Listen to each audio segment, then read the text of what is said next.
तो एक्सेल का basic use क्या है, सिंपल यूज समझ लेते हैं अलग अलग जॉब रोल्स के अकॉर्डिंग। ठीक है, अगर I am working as a intern, ठीक है, और if I am working as a data analyst intern, तो उसमें मेरे प्राइमरी रोल्स तीन होंगे। पहला रोल होगा कि मान लो कि आप डेटा कहीं ना कहीं से क्रॉल करके यूज कर रहे होंगे, या तो उस पर इंसाइट्स बना रहे होंगे, या कुछ रिपोर्ट्स बना रहे होंगे, या कुछ पर्टिकुलर एनालिसिस कर रहे होंगे। थोड़ा एक लेवल और पीछे जाते हैं, अगर उस डेटा को हम कहीं से इंपोर्ट कर रहे हैं और वो डेटा बिल्कुल क्लीन नहीं, मतलब अगर मान के चलो, एक एग्जांपल मैं आपको वन ऑफ द प्रोजेक्ट्स बता देता हूँ अपना। I was working with Maruti. ठीक है, तो मारुति के साथ क्या है कि वो अपना डेटाबेस शेयर नहीं करते। वो आपको डेटा देंगे, और वो डेटा देंगे बिल्कुल क्लीन नहीं देंगे।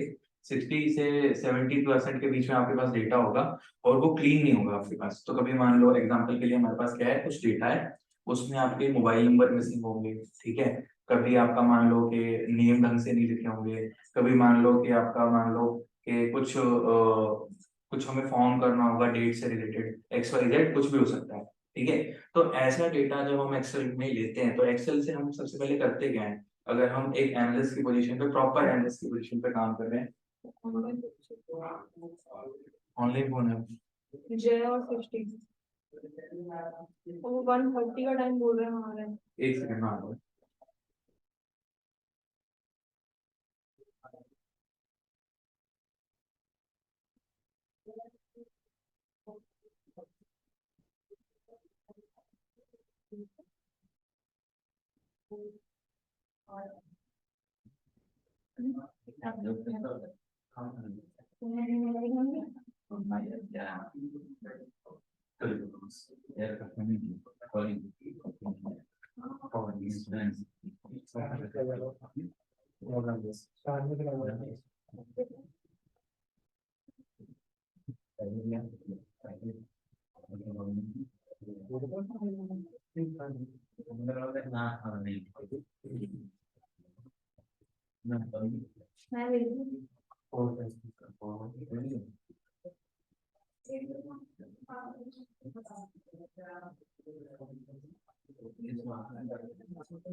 डिफरेंट करता है इंडिविजुअल करता है ना।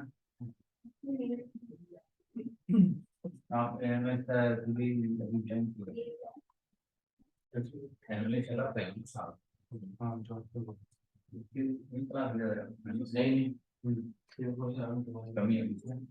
हाँ कुछ एडवांस देख रहा हूँ, और बहुत बेसिकली बेसिक कर रहा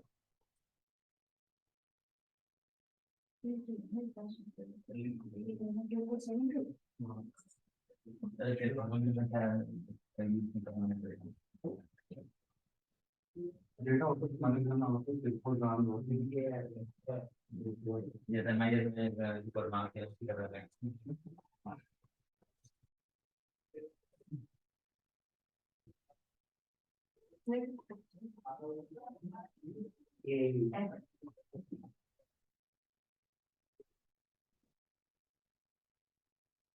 जो आपने सबमिट किया था ना ये बना, ये दिखा रहा था, दिखा रहा था कैसे लगाए हैं इसको।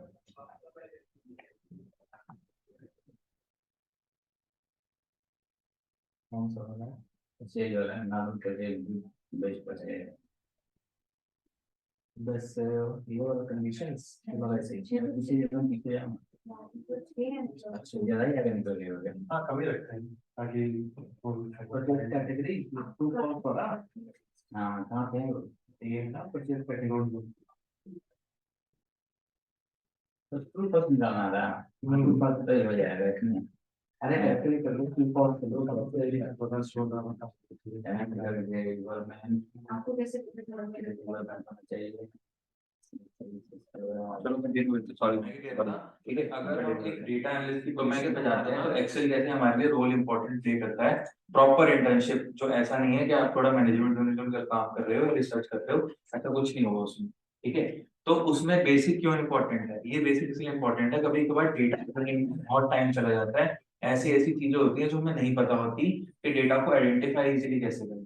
ठीक है, और क्लीन कैसे जल्दी करें, ठीक है। तो पर्पस सिंपल रखते हैं एकदम, कि जब हम बेसिक फंक्शंस की बात करते हैं तो हमारे टेक्स्ट फंक्शंस होते हैं जो हमें बहुत सारी चीजों से, डेटा के अंदर से इनसाइट्स निकालने के लिए काम आते हैं या समझने के लिए काम आते हैं। सिंपल सी बात। तो left, right, mid, length, concatenate, text join, find, search and replace, ये बेसिक फंक्शन है। ये बेसिक फंक्शन क्यों है? ये हमारे डेटा से रिलेटेड इनसाइट समझने के लिए या इनसाइट निकालने के लिए, ठीक है।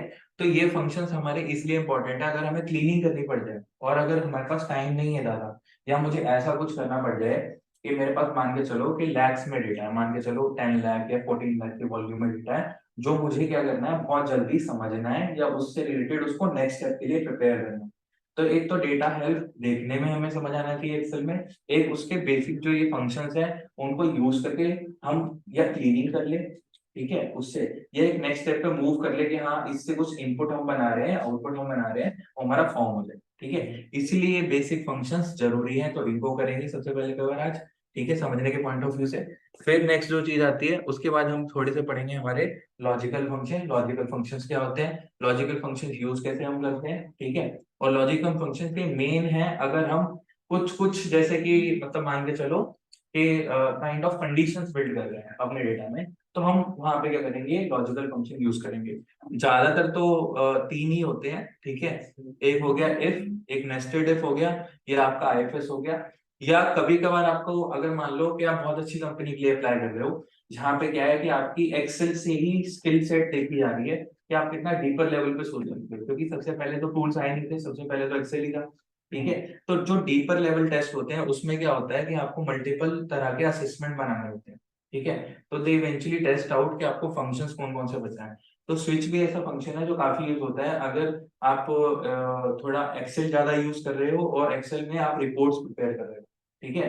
तो उसमें भी आपका क्या होता है, थोड़ा ये मिनिमम से थोड़ा मैक्सिमम यूज आ जाता है, पर मिनिमम से मैक्सिमम मतलब मान के चलो 20% कभी कभार आ जाता है अगर यूज आ गया तो। इसके अंदर ये सारे फंक्शन, जैसे कि हम कुछ लॉजिकल फंक्शन बना रहे हैं, लॉजिकल कंडीशन बना रहे हैं, तो वहां पे हम कैसे एंड और को इकट्ठे यूज करेंगे, ठीक है। क्योंकि अभी तक ये ज्यादातर किसी को पता नहीं होता कैसे यूज करेंगे कंडीशंस को। तो कैसे बिल्ड करके यूज कर सकते हैं, एंड और के साथ इफ कैसे यूज कर सकते हैं, इफ कैसे यूज कर सकते हैं, वो सब देखेंगे। उसके बाद ये सारी चीजें समझेंगे कि जैसे फॉर्म होती है, यूज होती है हमारी डेली लाइफ में, ठीक है। तो सेकंड फंक्शन हम कवर करेंगे लॉजिकल फंक्शन, ठीक है।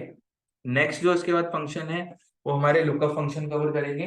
जो लुकअप फंक्शन बेसिकली ज्यादा यूज होते हैं, अगर मैं कहूँ सबसे ज्यादा जिसको अगर लुकअप फंक्शन यूज करना है, तो इंडेक्स और मैच जिसने सीख लिया उसको ये तीनों में से ज्यादा प्रेफरेंस करनी नहीं पड़ेगी यूज करने की। इंडेक्स और मैच क्या होता है, थोड़ा सीखने में एक दो बार प्रैक्टिस हो जाए रियल टाइम, तो आपको बहुत इजीली समझ आ जाता है कैसे इसको यूज कर सकते हैं डेटा निकालने के लिए, फॉर्म करने के लिए, कुछ भी करने के लिए, ठीक है। तो थोड़ा वहां पे काम आता है, फिर ये यूज करेंगे। सर ये इंडेक्स का मैं चला जाना सर, एक फार्मूला से बढ़िया बताना था, कई कई टाइप से, और जो यहाँ से निकाल रहे हैं सर ये आपका फंक्शन जो है वो इससे बताना सर, ये होम पे जाके सर इंसर्ट वाला जो है माउस हम ऐसा करता है ना, फार्मूला पे जाके वो नहीं वो नहीं करना, पहले लिख के आना चाहिए, वो तो चिटिंग है। सही बात चिटिंग है अपने दिमाग के लिए। हाँ तो वो थोड़ी बनवाएंगे, वो भी बता देना। अब वो बता देंगे पर वो उस लेवल पे नहीं है जब तक आप उसको मतलब समझोगे नहीं कि इंडेक्स का मीनिंग क्या होता है, ठीक है, मैच का मीनिंग क्या होता है, सैकड़े, ठीक है। वो तो क्या है, वो तो देख लो, वो तो पता चल जाएगा, तुक्का लगा लिया, हाँ चीज ऐसे बन रहा है, ऐसे बनता है। पर जब तक थोड़ा खुद नहीं बनाना आएगा तो वो फायदा ही नहीं ना। दिमाग तो लगाओ, पहले दिमाग लगाना जरूरी है, उसको तो मैं ही देख के बना दूं, हाँ ये रेंज है, अच्छा ऐसे बनाना है, लुकअप वैल्यू है, ऐसे बनाना है, बना दूं, क्या दिक्कत है उसमें, देख के तो बनाना है। जल्दी हो जाता है। जल्दी नहीं करना, हर चीज को समझ के वैसे ही करना है। जल्दी करने का फायदा तब है जब वहां पे उसके बाद समझ रहे हो, ठीक है, तो समझ के करना है, ठीक है। तो ये सारी क्या कहते हैं, ये मेन है। इसके अलावा हमारे एग्रीगेटेड फंक्शन है, तो एग्रीगेटेड फंक्शंस को कैसे यूज करते हैं वो भी पढ़ेंगे सारे, ठीक है। तो ये थोड़ा बेसिक पॉइंट ऑफ व्यू से लेकर थोड़ा मीडियम से धीरे धीरे एडवांस कर लिए जाएंगे, ठीक है। वैसे इन दोनों ने क्लास अटेंड करी हुई है, दो क्लास, जैसे कि बेसिक फंक्शन वाली और हमारे लॉजिकल फंक्शन वाली, ठीक है। तो थोड़ा मैं बेसिक से दोबारा कवर कर देता हूँ, अगर बेसिक क्लियर है, ठीक है, पॉइंट ऑफ व्यू से, अगर जैसे भी फंक्शंस लिखे हुए थे नहीं है क्लियर तो थोड़ा बता देता हूँ। अगर स्टार्ट विद जीरो। ठीक है, जीरो से स्टार्ट कर लेते हैं, ठीक है। तो थोड़ा सा स्टार्ट करते हैं, लेके चलते हैं। बेसिक वाले फंक्शंस पे, ठीक है।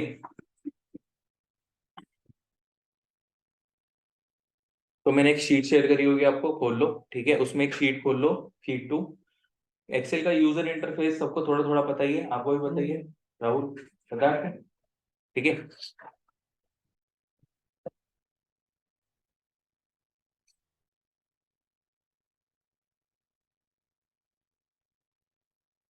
तो एक बारी सारे फंक्शंस लिस्ट कर लो, ये लिख लो प्रॉपर, या लिख लिए?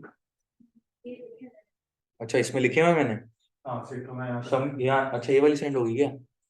चलो ठीक है। सारे लिखा बस फंक्शंस अच्छा बस ये लिखा हुआ है, अच्छा अच्छा, मैं सोचा वो पूरी वाली सेंड कर दी गलती से, ठीक है। तो क्या है कि अगर मैं सिंपली कुछ फंक्शन पहले बता रहा था कि हमारे जो डेटा थोड़ा सा निकालना हो अलग कॉलम्स में, कैसे निकालना होता है, वैल्यूज कैसे फॉर्म करनी होती है। तो टेक्स्ट फंक्शन में हमारा डेटा है लेफ्ट, सॉरी टेक्स्ट फंक्शन हमारा फंक्शन है लेफ्ट फंक्शन। तो लेफ्ट फंक्शन या कोई भी चीज हम एक्सेल में यूज करते हैं पहली बार, तो एक सिंपल सा इंटरफेस है। एक्सेल क्या है, सेल ओरिएंटेड नेचर में एक टूल है, वो सेल्स के बिहाफ पे हर कुछ क्या करता है, स्टडी करता है। तो शीट भी बनी हुई है, ठीक है, शीट्स को उसने डिवाइड भी कर रखा है रो एंड कॉलम में, ठीक है। और उसके बाद अगर हम उसके अंदर कुछ ऑपरेट भी करना चाहते हैं तो इक्वल टू साइन से क्या करते हैं, सेल्स को स्टडी करते हैं, ठीक है। अगर किसी भी सेल को मैं रेफर करता हूं ऐसे, तो उसका सेल नंबर और उसका सेल नेम रेफर हो जाता है। अगर मैं यहाँ पे जाके क्लिक करता हूँ तो बाय डिफॉल्ट वैल्यू क्या बता रहा है, ये जीरो, क्या बता रहा है, जीरो। क्यों बता रहा है जीरो? कि जब तक हम किसी सेल को कुछ असाइन नहीं करते तो बाय डिफॉल्ट वैल्यू क्या समझता है, वो जीरो समझता है, ठीक है। तो जीरो क्यों समझता है, जब तक कुछ फिल नहीं है इसलिए जीरो है, और उसका मतलब कुछ नहीं, ठीक है।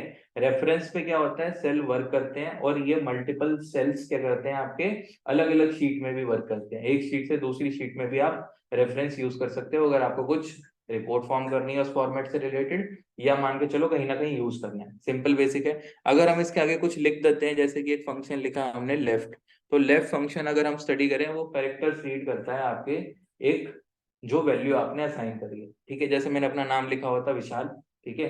तो विशाल के अंदर से अगर मुझे कोई डेटा क्या करना है, कुछ एक्सट्रैक्ट करना है डेटा, ठीक है, नंबर ऑफ कैरेक्टर्स एक्सट्रैक्ट करने हैं, तो फ्रॉम लेफ्ट हैंड साइड जहां से भी वैल्यू स्टार्ट हो रही है, जैसे विशाल लिखा हुआ है, तो एक्सेल में जब क्या होता है कि आप कुछ लिखते हो तो it store as a first as a character, then store as a value, ठीक है। तो अगर इसके अंदर लिखा हुआ है कि विशाल लिखा है तो it's up to 6 character, then it's a cell value, if you look it at in that way. तो अगर जब तक हमने इसके अंदर क्लिक नहीं करा है, तो बाहर अगर लिख रहे हैं, लिखते रह रहे हैं, तो एक एक वर्ड क्या है हमारे लिए, कैरेक्टर है, सिंपल सी बात है। तो मैंने कहा कुछ वैल्यू एक्सट्रैक्ट करनी है तो सिंपल से टेक्स्ट है, अगर एक्सट्रैक्ट करना है चूज कर लिया, सॉरी,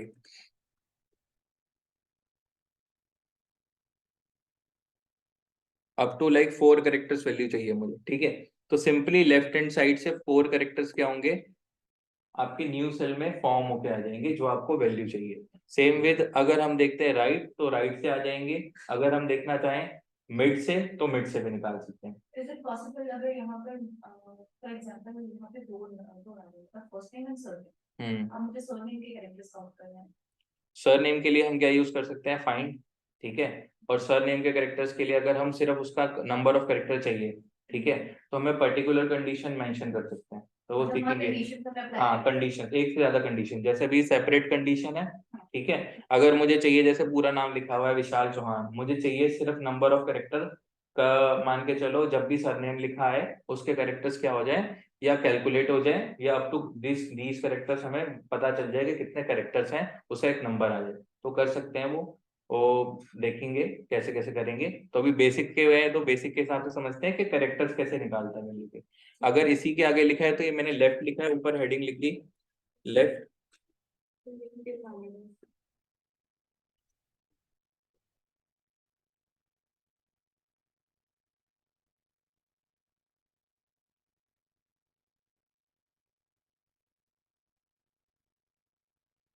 एक सेकंड, मिनट कैसे हो गया।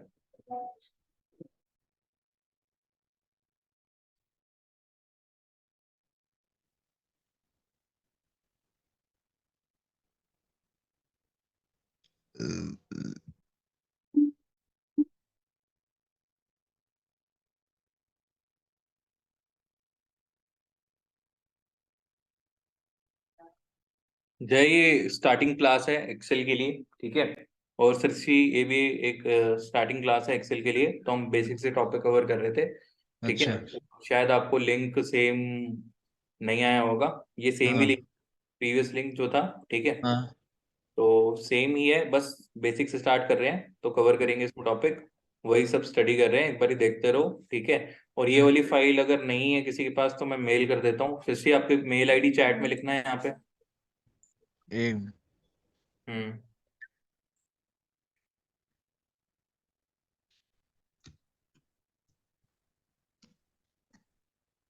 वैसे सर आपने मेल सेंड करी है तो पहले वाले में होगी वो। आपके पास होगी, सृष्टि के पास नहीं होगी। सृष्टि आप अपनी मेल आईडी सेंड करना है ये चैट बॉक्स में।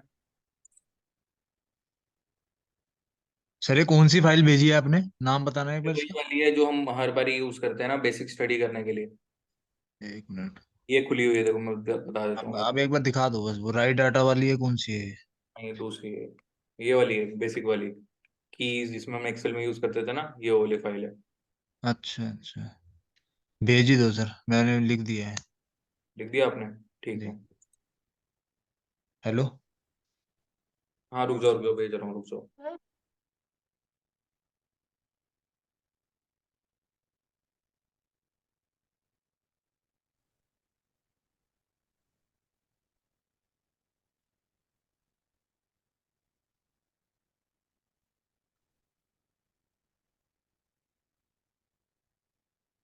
आ जाएगी 1 मिनट में, ठीक है। ठीक है सर।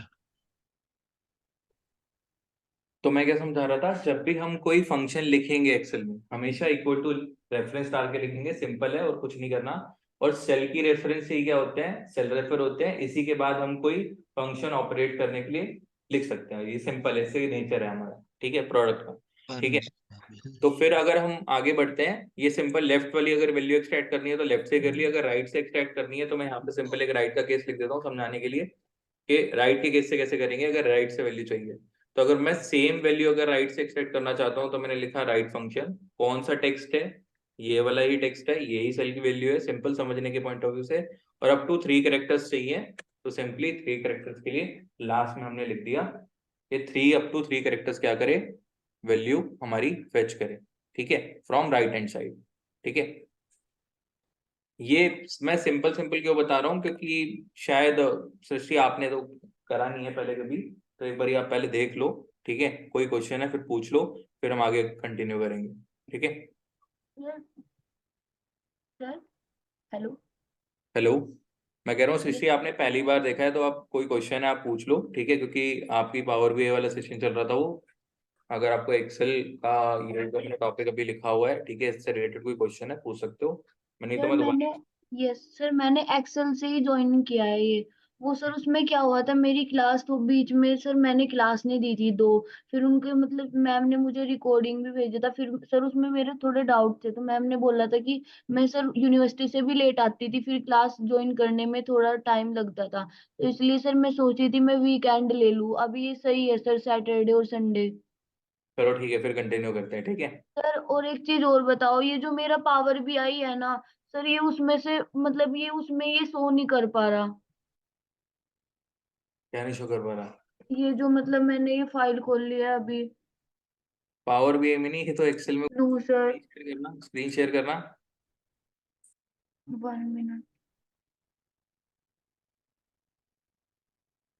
मैं अपनी स्क्रीन ऑफ कर रहा हूँ, स्क्रीन शेयर करो, बार का मैं रहता हूँ इसलिए पूछ रहा था।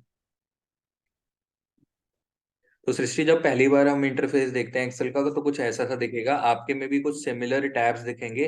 अब जब हम पहली बार देखते हैं एक्सेल को तो जो हमारे पास ऊपर ऑप्शन अवेलेबल होते हैं, इनके अंदर क्या होता है, हमारे पास फॉर्मूलाज और फंक्शंस होते हैं जो हम क्या करेंगे, यूज करेंगे। तो पहला टैब है हमारा होम टैब, होम टैब्स के लिए हमारे पास क्या है, कुछ फंक्शनैलिटी एक्सेल में जो हमें यूज करनी है तो कैसे यूज करेंगे, ठीक है। कुछ फंक्शंस अगर हमें कुछ अप्लाई करने हैं तो कैसे यूज करेंगे, ये सारे क्या है फंक्शंस है, धीरे धीरे पढ़ेंगे कैसे अप्लाई करते हैं। पहले मैं यहाँ पे डिस्कशन कर रहा था आज कि हम अगर बेसिक एक्सेल को समझना चाहें तो उस पे कौन कौन से फंक्शंस अप्लाई कर सकते हैं, हम उसे समझने के पॉइंट ऑफ व्यू से सारे फंक्शंस कुछ कुछ मैंने लिखे हुए थे, उसके बिहाफ पे हम क्या कर रहे थे, डेटा निकाल रहे थे। तो यहाँ पे बेसिकली मैंने एक सेल में वैल्यू लिखी हुई, जब पहली बार आप एक्सेल देखोगे तो कैसा देखोगे, एक्सेल का यूजर इंटरफेस कैसा है, रोज एंड कॉलम में डिवाइडेड है। क्यों डिवाइडेड है, क्योंकि एक प्रोडक्ट का हर एक नेचर होता है, उसके हिसाब से क्या होता है, वो प्रोडक्ट बिल्ड होता है, उसके हिसाब से हमें उसे समझ के यूटिलाइज करना होता है सिंपलेस्ट वे में। ठीक है, तो जब ये ABC लिखा हुआ है ऊपर, it means they are columns. अगर 1 2 3 लिखा है, दे आर नंबर्स। ठीक है, तो इससे क्या फॉर्म होती है हमारी, एक नॉर्मल एक्सेल शीट फॉर्म होती है। और एक्सेल शीट जब फॉर्म होती है तो हम उसमें कुछ भी लिख सकते हैं डेटा प्रिपेयर करने के हिसाब से। ठीक है, तो यहाँ पे हमने कुछ फंक्शन जब हम एक्सेल में स्टडी करेंगे उसके कुछ नेम लिखे हुए थे कि कैसे इसे यूज करेंगे, क्या क्या हमें करना आना चाहिए। ठीक है, सिंपल पॉइंट ऑफ व्यू में मैंने इतना एक्सप्लेन करा था। तो अब क्या है, उसमें एक फंक्शन है हमारा, जो भी हम अगर फंक्शन यूज करते हैं उससे पहले हम क्या लिखते हैं, इक्वल टू। क्या लिखते हैं, इक्वल टू। इक्वल टू क्या करता है, किसी भी सेल की वैल्यू को रीड करता है। क्या करता है, रीड करता है। जैसे मैंने लिखा यहाँ पे इक्वल टू दिस, तो यहाँ पे कुछ लिखा होगा, जैसे मैंने लिख दिया जाके VISH ऐसे लिख दिया, तो उसकी वैल्यू क्या कर लेगा, वो रीड कर लेगा। क्या कर लेगा, रीड कर लेगा। इक्वल टू लिखने पे, क्या लिखने पे, इक्वल टू लिखने पे। इक्वल टू लिखने से मीनिंग क्या है कि हर एक सेल से वो क्या कर सकता है, उसको रेफर करके यूज कर सकता है। क्या कर सकता है, रेफर करके यूज कर सकता है। तो सिंपली मैंने यही लिखा था और कुछ नहीं। इसके बाद फंक्शंस पे आ रहे थे, तो फंक्शंस पे हमने दो फंक्शन एक्सप्लेन करे थे कि अगर पहला फंक्शन है लेफ्ट फंक्शन, तो लेफ्ट फंक्शन लिखते कैसे हैं। तो बेसिकली मैं दोबारा बता देता हूँ कि लेफ्ट फंक्शन जो हमारा है वो डेटा रीड करता है किसी भी सेल का from left hand side, from left hand side. Simple है, कुछ भी नहीं है, बस समझाने के पॉइंट ऑफ व्यू से समझा रहा हूँ। अब इसमें लिखा है कि कौन से करेक्टर्स चाहिए। तो देखो, जब सेल में वैल्यू स्टोर होती है तो करेक्टर्स के अकॉर्डिंग होती है। तो करेक्टर स्टार्ट होते हैं, जितनी वैल्यू हम सेल में लिखेंगे उतने क्या होंगे, करेक्टर्स। जैसे यहाँ पे लिखा हुआ है विशाल, तो इसके अंदर करेक्टर्स कितने हो गए, 6। ठीक है, अब 6 में से मुझे कितने करेक्टर्स चाहिए, बेसिकली अगर मान लो 3 चाहिए, तो मैंने यहाँ पे लिख दिया 3 और एंटर मारा। यहाँ पे इसने क्या कर दिया, वैल्यू स्प्लिट करके एक न्यू सेल में क्या कर दी, वैल्यू फॉर्म कर दी। सेम केस करा है हमने राइट के लिए। ठीक है, राइट से अगर वैल्यू स्प्लिट करनी है तो राइट से कैसे स्प्लिट करेंगे। नेक्स्ट है हमारा function mid function. Mid function क्यों यूज होता है, कभी कभार हमें ये समझना चाहिए कि मान के चलो कि मेरी कोई की है, जैसे कोई की है, उस पर्टिकुलर की से मुझे एक बिग की है मेरी, पर मुझे उसमें से कुछ पर्टिकुलर मतलब डेटा निकालना है। ठीक है, और उस डेटा को निकालने के लिए अभी एक समझ के चुको कि वो डेटा ना थोड़ा मतलब सिंपलर है कि मुझे कुछ पर्टिकुलर कैरेक्टर्स का ही डेटा निकालना है। पर अगर डेटा कॉम्प्लेक्स होगा तो हम लेटर ऑन समझेंगे असेसमेंट में कि फाइंड के साथ हम सारे केसेस को कैसे यूज करेंगे। ठीक है, पहले बेसिक पॉइंट बता रहा हूँ कि कैसे यूज करेंगे, फिर फाइंड के साथ हम ये सारे हमारे लेफ्ट राइट मिड इनको कैसे यूज कर सकते हैं, इसको समझेंगे। ठीक है, तो अगर मैंने कहा कि मिड वैल्यू निकालनी है, अब जैसे इस विशाल वाले में क्या कहते हैं, विशाल वाले में मुझे वैल्यू निकालनी है S और H की। ठीक है, कि S और H की वैल्यू निकालनी है तो कैसे निकालेंगे, तो मिड फंक्शन का जब सिंटेक्स रीड करते हैं तो उसमें क्या लिखा हुआ है, सबसे पहले हमें सेल रेफर करना है, तो कौन सा रेफर करना है, ठीक है, कॉमा। अब इसके अंदर अगर हम किसी भी वैल्यू को देखना चाहते हैं रीड करके, तो किस सेल मतलब किस करेक्टर से देखें। अब S और H हमारा किस करेक्टर पे है, अगर हम देखें 3 और 4 पे है। ठीक है, तो नंबर ऑफ करेक्टर हमने स्टार्ट करने के पॉइंट ऑफ व्यू से बोल दिया 3, कॉमा। ठीक है, उसके बाद नंबर ऑफ करेक्टर्स, इससे इस पॉइंट से कितने करेक्टर्स ये रीड करे इस टेक्स्ट में से, तो सिंपली बोल दिया मैंने अप टू 2 करेक्टर्स क्या करे, रीड करे। ठीक है, तो 2 करेक्टर्स रीड करने के लिए सिंपली यहाँ पे मैंने लिख दिया और एंटर मार दिया। तो इससे क्या हुआ, इसने मिड की वैल्यू क्या कर दी, स्प्लिट कर दी। क्या कर दी, मिड की वैल्यू क्या कर दी, स्प्लिट कर दी। ठीक है, ये बेसिक 3 फंक्शन कभी कभार मान के चलो जब आपका डेटा बहुत अनस्ट्रक्चर्ड है तो आप फाइंड के साथ ऐसे डेटा बनाने के लिए यूज कर सकते हैं। मूवी पे है ना ये सबसे ज्यादा दिक्कत करना है, जैसे बड़ा सा होता है ना जब हम उसमें निकालने के लिए जब फाइंड यूज करेंगे मिड के साथ, तो मैं आपको बताऊंगा कैसे कैसे डिफरेंट केस बनेंगे। मिड से आप कैसे वैल्यू निकाल सकते हो या राइट से कैसे निकाल सकते हो। दिक्कत इसलिए करता है क्योंकि जल्दी समझ नहीं आता। जब अगर समझोगे तो बहुत इजीली समझ आएगा, दिक्कत नहीं करेगा।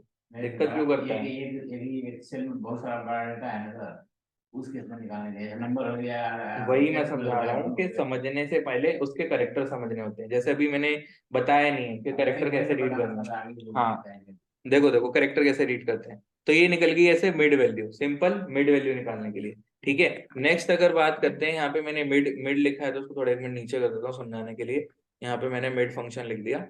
यहाँ पे अगर मुझे किसी भी सेल की लेंथ पता करनी है कि लेंथ कितनी है, तो यहाँ पे मैं फंक्शन में डिफाइन कर देता हूँ कि जब भी हम किसी भी सेल को देखें तो उसकी वैल्यूज जो होती है हमें लेंथ के परस्पेक्टिव से क्या होनी चाहिए, पता होनी चाहिए कि सेल में कितने नंबर ऑफ कैरेक्टर्स हैं जब हम किसी भी वैल्यू को क्या करते हैं, स्टडी करते हैं, लिखते हैं। तो सबसे पहले फंक्शन लिखा मैंने लेंथ, लेंथ लिखते ही मैंने अगर इस वाले सेल पे क्लिक करा है, इस वाले सेल पे क्लिक करा है, विशाल वाले सेल पे, तो उसके नंबर ऑफ करेक्टर्स कितने हैं वो बताएगा। क्या बताएगा?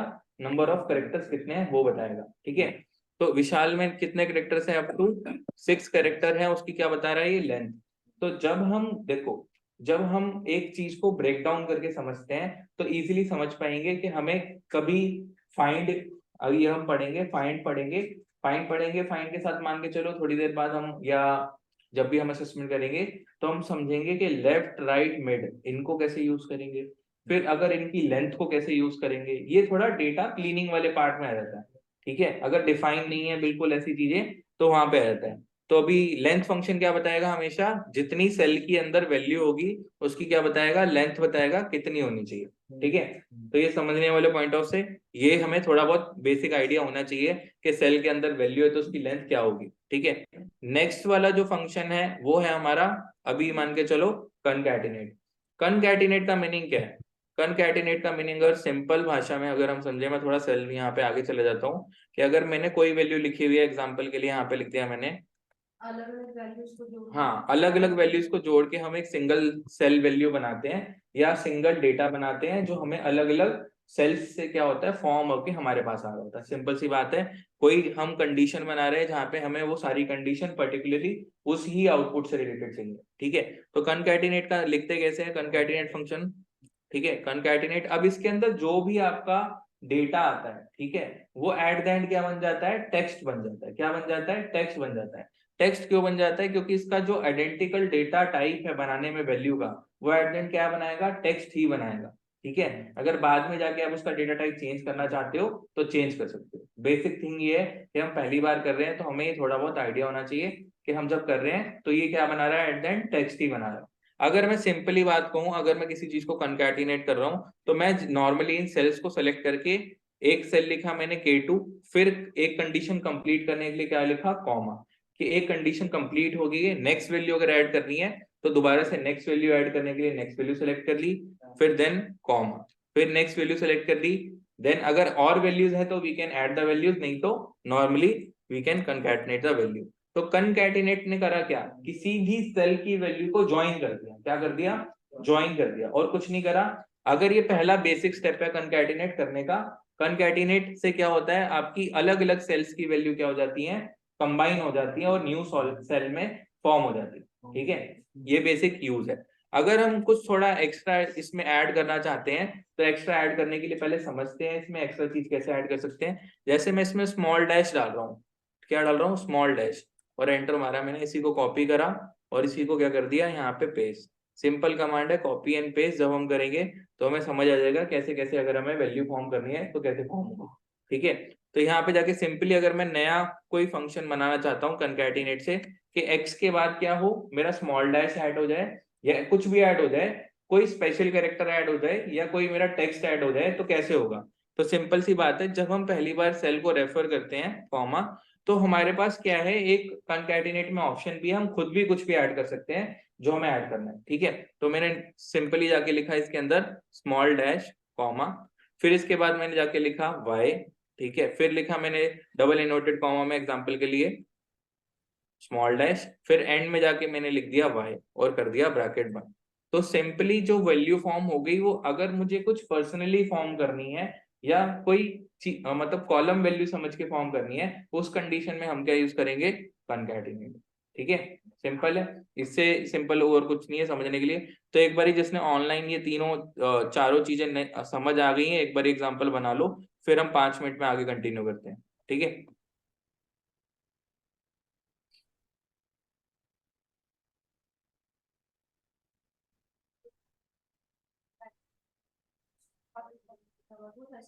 नहीं बड़ा वाला कॉनकैट मैंने कभी यूज नहीं करा, सॉरी। कॉनकैट ही आ रहा है, ऐसा हो नहीं सकता कॉनकैट है। हाँ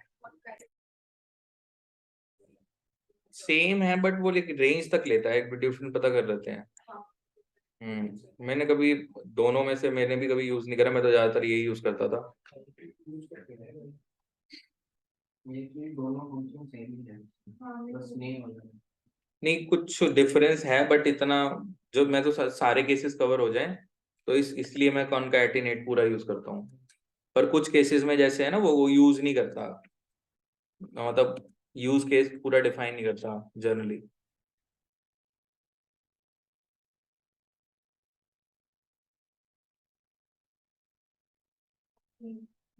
टू वैल्यूज को ही कॉन्कैटिनेट करता है और वो पूरी स्ट्रिंग अलग से फॉर्म करता है। concatenate करके जिससे drag हम लोग कर देते हैं ना cells को one to this, हम एक ही बार में drag कर लेते हैं जिससे sum कर देते हैं, तो वो drag नहीं होगा concatenate में, पर concat में वो drag हो रहा है। ठीक है, मतलब मैं तो बेसिकली प्रेफर करूंगा कॉन्कैटिनेट ही यूज करो, ज्यादा बेनिफिट है उसका। कुछ चीजें जो नॉर्मली वैसे ही यूज होनी चाहिए जो पहले डिफाइन है, मैंने कभी छेड़ा भी नहीं, पर्सनली बता रहा हूं, ऐसा यूज भी नहीं करा कभी। पर हाँ, अगर कोई जैसे पूछ ले कई बार तो एनालिसिस में, सब में या पूरा पूछ रहे हो, कैसे पूछ रहे हो? कॉम्बिनेशन होता है, समझाऊं? जैसे मान के चलो आप डेटा एनालिस्ट की जॉब के लिए अप्लाई कर रहे हो, ठीक है, तो रिपोर्ट्स प्रिपेयर करने के लिए एक्सेल यूज करोगे या गूगल शीट्स, ठीक है। और ये एनालिसिस जो होती है प्रिडिक्टिव और ये जो सारी होती हैं, ये प्रेडिक्टिव एनालिसिस तो आप पाइथन पे बनाओगे ना? हाँ हाँ, पांडा से ज्यादा बनती नंपाई, तो अगर यूज करना पड़ जाए तो कभी कभार। मैक्रो रीड जो होता है, देखो, जो अच्छी कंपनी होती है ना, वो खाली प्रिडिक्शन करती है आपका।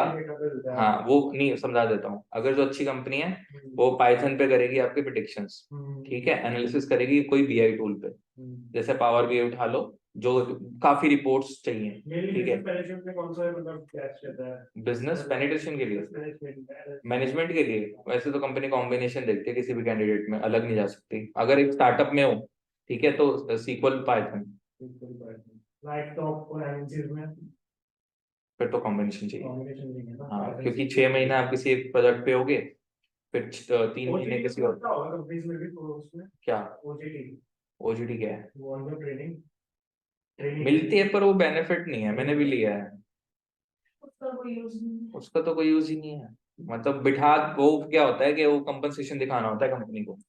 वो बस अपने हाँ, टास्क पे करती है, बस। उसके अलावा कुछ नया नहीं करती। पर मैं जो रियलिटी बता रहा हूँ, अगर आप एक मिड मिड स्टार्टअप में जा रहे हो, ठीक है, नहीं, I want to go as a business analyst. तो कहीं पे बिजनेस एनालिस्ट जाना चाहते हो तो फिर ये सोच के चलो कि अगर कंपनी 3 तरह की मिल सकती है मार्केट में, कंपनी तो किसी भी तरह की मिल सकती है ना, तो अगर आप समझ लो अर्ली स्टार्टअप, तो आपको सब आना चाहिए फिर तो। क्योंकि जब मैं I work as a business analyst, तो एक स्टार्टअप में था मैं, ठीक है, और मैं I was a 9th employ, तो मुझे क्या कहते हैं, सीक्वल बहुत अच्छे से आता था, ठीक है, एडवांस एक्सेल आता था, ठीक है, फिर उसके बाद आपका पावर बीआई और टैबलू दोनों आते थे, फिर पाइथन आता था बाद में। तो सब करना पड़ता था अगर आप एक अर्ली स्टार्टअप में जा रहे हो बहुत कुछ सीखने के लिए पर्सनल लेवल पे, तो मैंने तो ऐसे ही करा था। और अगर एक एमएनसी में जा रहे हो, तो मान के चलो सीक्वल या कोई वीआई टूल कॉम्बिनेशन, या सीक्वल या पाइथन,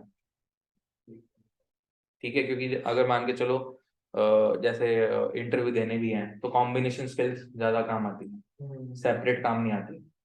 सेपरेट लेके जाओगे अपने आप को, वो सोचेंगे इसको तो एक ही आता है, मार्केट में 4 अवेलेबल है मेरे पास,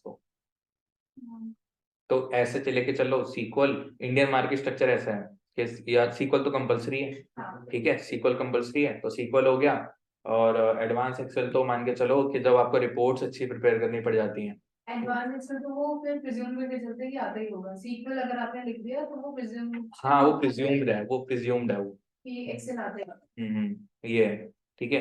सर ये जो सीख के बिजनेस में कर सकते हैं ना, क्या कर सकते हैं? बिजनेस में भी काम कर सकते हैं ना, ये वाला काम हाँ, पहले यहाँ काम करना पड़ेगा। पहले यहाँ करना था। हाँ, वहाँ डायरेक्टली नहीं कर सकते, क्योंकि वो आपको समझेंगे नहीं कुछ, ठीक है। अगर बहुत अच्छी कंपनी है तो यही ऐसी कंपनी चूज कर लो कि यहाँ पे काम करो, ठीक है, वहां जाना है वहां चले जाओ, वहां से आना है आ जाओ। जैसे मेरे मामा है, वो ये काम करते हैं, ठीक है, तो वो भी सीनियर कंसल्टेंट है, तो उनका मन होता है कभी, जैसे उनकी कंपनी मस्कट की है, तो 4 महीने वहां रहते हैं, 8 महीने यहाँ रहते हैं, पर कंपनी हाँ, मस्कट में कंपनी, नाम याद नहीं है मुझे कोई, और मस्कट में ही है कंपनी, तो ये काम करते हैं। कर बता रहे हैं। हाँ मस्कट में ही है, ठीक है।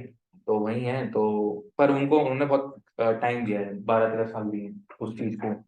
तो पर अब हो जाता है, बट ठीक है, एटलीस्ट 2 साल तो देने पड़ेंगे यहाँ पे। तब आप अगर वो अच्छी कंपनी चूज करिए तो आपने, वो डिपेंड करता है कंपनी टू कंपनी। पर अपने पैसे लगा के जाओ, बेकार है, कोई फायदा नहीं। यहीं पे करो पहले 2 साल काम, देखो सारी चीजें समझो, बहुत 2 साल में सब कुछ समझ आ ही जाएगा। एक अच्छी कंपनी में लगे हो, स्टार्टअप में लगे हो तो और जल्दी आ जाएगा। अगर एमएनसी में हो और पर जहाँ कोर हो, अगर ऊपर ऊपर चल रहा है, जैसे अभी तक वी स्टार्टेड। मैं समझ गया, जो रिसर्च बेस्ड कंपनी होती है वो उनका कोई बेस नहीं होता, वो जितना उन्हें मिल जाता है उसी को वो ज्ञान समझने लग जाते हैं, और उसी के वो थीसिस बनाने बैठ जाते हैं, उसी पे वो थोड़ा बहुत छोटा मोटा एनालिसिस कर लेते हैं देख के, वो वाला काम हो जाता है, यही होता है ना।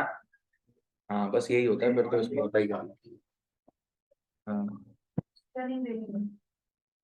हमारा फोकस को मेंटेन करना। फोकस क्या होता है? स्कोपस एक ऐसा प्लेटफॉर्म है ना जहाँ पे यूनिवर्सिटीज के विजिट होते हैं, तो जो यूनिवर्सिटीज की रैंकिंग होती है ना, उसके बेसिस पे उन्हें रिसर्च के लिए गवर्नमेंट फंड्स देती है। और उस रिपोर्ट बनाने के आपकी कंपनी को पैसा मिलता है। Yes. अब क्योंकि अगर एक भी रैंकिंग छूट गई तो फिर वो कंपनी के सब कुछ हटता है। ये ऐसा होता है ना कि एक साल के अंदर हम लिस्ट आती है Time कि ये management हो यूनिवर्सिटी गया सबसे अपने टॉप पे रही है, तो वो हम देते हैं उनको डॉक्यूमेंट के जैसे। सही रिपोर्ट देते हो? रिसर्च पेपर जब हमने खुद लिखे हैं, हम उनके लिखते हैं, हमें बस मार्क करना है। अच्छा मैपिंग आप करते हो? मैपिंग अच्छा।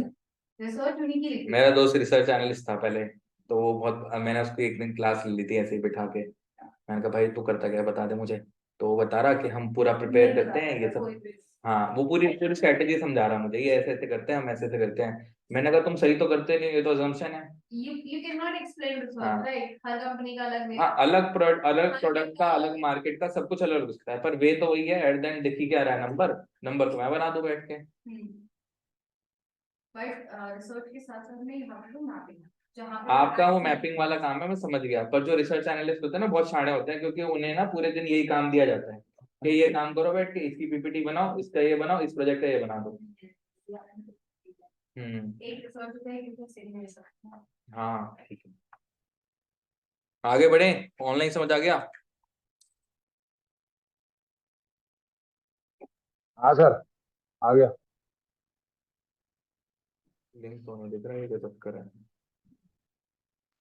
सर एक एक इसमें है ये सर, आपने नीचे जैसे जैसे आपने एक्स वाई जेड के नीचे डैश लगाया है यहाँ पे।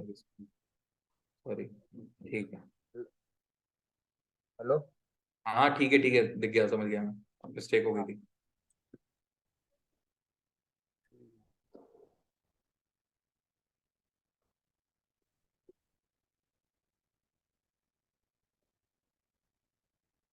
मैं लगा रहा हूँ तो इसके अंदर वो फॉर्मूले की तरह उसको उठा रहा है, ऐसा क्यों? स्क्रीन शेयर करो।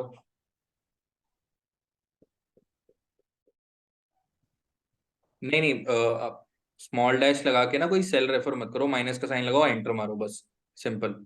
इसको भी अच्छा, हटाओ, सेकंड हाँ। लगाऊं, एंटर मार दूं? वो तो मैंने समझने के लिए बताया था, आप नॉर्मली डबल इन्वर्टेड कॉमा में टाइप भी कर वो दो। वो मैं समझ गया, आपने इसके लिए बताया था ना कि आप हाँ। उसमें मतलब कोई भी स्पेशल कैरेक्टर जो मैं अपनी तरह से लगाना चाहूँ वो मैं लगा सकता हूँ। सिंपल ही, और कुछ नहीं। ठीक है।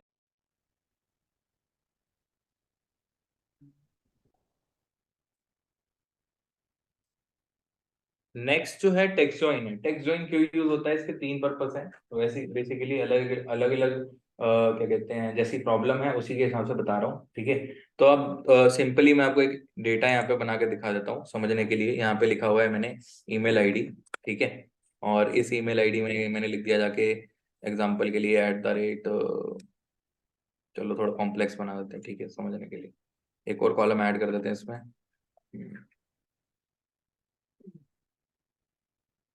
यहाँ पे लिख देते हैं जाके कुछ भी एंड रैंडम नंबर लिख देते हैं।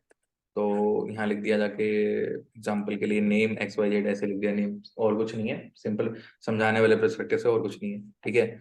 और यहाँ पे जाके XYZ ऐसे लिख दिया, ABCD ऐसे लिख दिया। तो इसको ड्रैग कर देते हैं समझने के पॉइंट ऑफ व्यू से, बस हम समझ आए कर क्या रहे हैं, ठीक है, और कुछ नहीं, ठीक है। और ईमेल आईडी के लिए हम इसके अंदर कोई लिख देते हैं, ईमेल आईडी एग्जांपल के लिए जीमेल ऐसे लिख देते हैं, gmail.com, ठीक है। और यहाँ ठीक है, और चलो ऐसे लिख लेते हैं ऐसे डीलिमिट, ठीक है, अरे करेक्टर ले रहा है।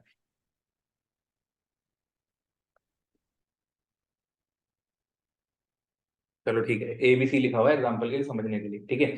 तो अगर हम टेक्स्ट ज्वाइन यूज करेंगे तो टेक्स्ट ज्वाइन का पर्पस क्या है कि एक बात समझते हैं, कोई आउटपुट हमें चाहिए जिसका हमें यूज करना है, कुछ क्या करना है, यूज करना है या कुछ फॉर्म करना है कहीं पे, उस डेटा को हमें यूटिलाइज करना है पर्पस के लिए, ठीक है। तो आप जितने भी मेल्स देखते होगे उसमें क्या होता होगा कि क्लब मेल जाता है सबको।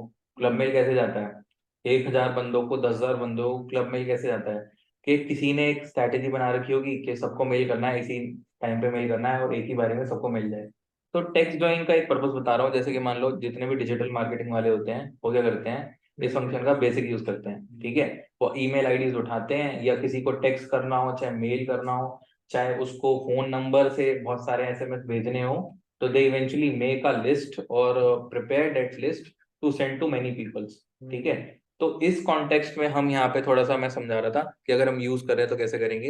यहाँ पे लिखा टेक्स्ट ज्वाइन, ये बेसिक है तो थोड़ा उस पॉइंट ऑफ व्यू से कि सबसे पहले जो कंडीशन मुझे अलॉट करनी है कि जिसके बिहाफ पे क्या हो, ये सारी मेरी मतलब डेटा प्रिपेयर हो, XYZ सारी कंडीशंस प्रिपेयर हो, ठीक है। तो मैंने एक कंडीशन इसमें मार्क कर दी डबल इन्वर्टेड कॉमा में कि जब भी ये सारी नेम्स ज्वाइन हो XYZ, ठीक है, वो क्या हो, एक कॉमा के बाद क्या हो, कंटिन्यू हो, क्या हो, कंटिन्यू हो। तो डेलीमीटर क्या है, मेरा एक ऑप्शन है जहां से मैं क्या कर रहा हूँ, कंडीशन असाइन कर रहा हूँ इस ज्वाइन को फॉर्म करने के लिए। जितने भी ज्वाइन हो, फॉर्म हो, इस कंडीशन पे क्या हो, फॉर्म हो, आप कुछ भी लगा सकते हो, सेमी कोलन XYZ जो आपको नीड है वो लगाना है लगा लो, ठीक है, कोई दिक्कत नहीं है, ठीक है। उसके बाद नेक्स्ट कंडीशन ये कह रहा है, अगर इसके अंदर हम कुछ और मतलब कंडीशंस के साथ कुछ देखना चाहते हैं, सेल्स अगर हम फॉर्म करेंगे तो वो सेल्स क्या हो, अगर हम एम्प्टी सेल्स को इग्नोर करना चाहते हैं तो इग्नोर कर सकते हैं, अगर इसको इंक्लूड करना चाहते हैं तो इंक्लूड कर सकते हैं। अगर सिंपल केस ले लेते हैं, अभी मान के चलो हम इग्नोर कर देते हैं, तो मैंने यहाँ पे ट्रू पे क्लिक कर दिया। अब उसके बाद ये कह रहा है नंबर ऑफ रेंज, अगर हम इस डेटा से बनाना चाहते हैं इस कंडीशन की तो कैसे बनेगी, सिंपली तो कुछ नहीं है, रेंज आके क्या कर लो, सेलेक्ट कर लो एंड तक जहां तक रेंज बनी हुई है और क्या करो, एंटर करो। और एक लाइन में क्या होगा, आपकी मैक्सिमम जितनी आपको एक सेल वैल्यू के साथ जो भी वैल्यू चाहिए वो फॉर्म हो जाएगी, क्या हो जाएगी, फॉर्म हो जाएगी, ठीक है। ये एक बेसिक एग्जांपल है बनाने के लिए। अब अगर मैं डिफरेंट एग्जांपल बोल दूं इस केस में, जैसे हाँ फिर तो क्वेश्चन उस टाइम पे मेरे को इसका आंसर नहीं पता था। क्वेश्चन क्या था, द क्वेश्चन वाज कि एक मैसेज है जो कंपनीज के मल्टीपल एम्प्लॉइज को सेम टाइम पे पॉप करवाना है। हाँ तो क्या है ये एग्जांपल हाँ वहाँ सेट कर दो, यहाँ एम्प्लॉयज के नेम सेट कर दो ओके और कंडीशन सेट कर दो जो आपको चाहिए कि हाँ सेम टाइम पे जाना चाहिए, तो सबको मेल ही डालना है सेम टाइम पे, सबके नाम और या ईमेल आईडी एक ही उसमें डाल दो बना के, सारे मान के चलो ये 10 ईमेल आईडीज हैं आपके पास, ठीक है। ABCD की जगह हाँ पे ईमेल email आईडीज है आपके पास, ठीक है। तो सबकी सब क्लबों के कैसे आ जाएंगी, एक रो में आ जाएंगी आपके पास, टाइम पे भेजना है तो आप उसको शेड्यूल कर दो, सेम टाइम पे चला जाएगा, ओके बस सिंपल है। तो ये पूछ लेते हैं, मुझे पता है इसलिए मैं बता रहा हूँ। सर ये एग्जांपल मेरे से पूछना था ईमेल आईडी हम पॉप करवा सकते हो, पूरा नहीं एक ही बार में पॉप करवा avoid that question यही नहीं दिया था मैंने।